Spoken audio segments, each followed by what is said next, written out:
نوتدونی اولین فروشگاه نوت موسیقی در ایران.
سلام دوست من، شما پیشنمایش این آموزش رو مشاهده کردید.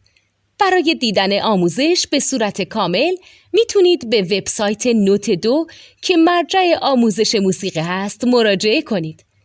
همچنین برای تهیه نوت موسیقی مرتبط با این آموزش هم میتونید به وبسایت نوتدونی که بزرگترین آرشیو نوت موسیقی در ایران هست مراجعه کنید.